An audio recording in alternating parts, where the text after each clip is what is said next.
السلام علیکم۔ مجنو لیلا کے عشق میں بے چین تھا۔ یہ بے چینی بڑھی تو اس نے اونٹنی پر سوار ہو کر اسے لیلا کی بستی کی طرف ہانکنا شروع کر دیا۔ وہ لیلا کے تصور میں غرق تھا۔ اونٹنی کی مہار پر اس کی گرفت ڈھیلی پڑی تو اونٹنی نے بجائے لیلا کی بستی کی طرف جانے کے واپس مجنو کے گھر کا رخ کر لیا تھا، جہاں اس اونٹنی کا بچہ تھا۔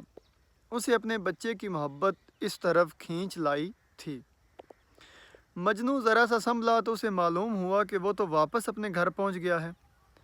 اس نے دوبارہ اونٹنی کو لیلا کے گھر کی طرف دوڑایا، مگر اس بار بھی جب وہ بے خودی میں تھا تو اونٹنی کی مہار پر اس کے ہاتھوں میں ڈھیلی پڑ گئی تھی مہار، تو وہ اس مرتبہ پھر لیلا کے گھر نہیں بلکہ مجنو کے گھر کے سامنے کھڑی تھی، جس گھر کے اندر اس کا بچہ تھا۔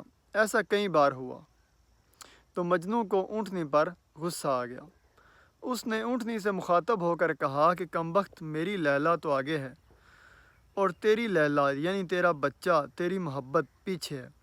یہ محبت تجھے بار بار پیچھے لوٹنے پر مجبور کرتی ہے، جبکہ میرا عشق اس بات کا تقاضا کرتا ہے کہ میں تجھے لیلا کے گھر تک لے جاؤں، مگر اس طرح تو لگتا ہے کہ یہ عشق کا رستہ کبھی طے نہ ہو سکے گا۔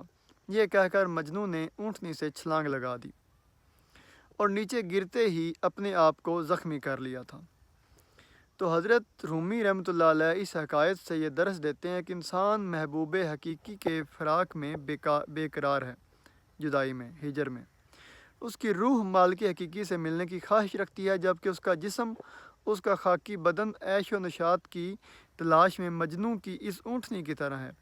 اب فیصلہ انسان کے ہاتھ میں ہے کہ وہ خواہش جسمانی کی سواری کرتے ہوئے عیش و نشاط کے راستوں میں بھٹکتا رہے یا محبوب حقیقی سے ملاقات کے شوق میں جسمانی خواہشات کی سواری سے چھلانگ لگا دے۔ یقیناً اس میں زخم لگیں گے، مجنو کی طرح سے مشکلات آئیں گی، پر ان سب تکالیف و مشکلات کے بعد ایک نہ ایک دن محبوب حقیقی سے ملاقات ضرور ہوگی، منزل حقیقی ضرور نصیب ہوگی۔ پر اگر جسمانی خواہشات کی سواری پر سوار رہے تو تمام عمر سوائے بھٹکنے کے کیا نصیب ہوگا۔ تو ناظرین، یہ تھی حکایت رومی۔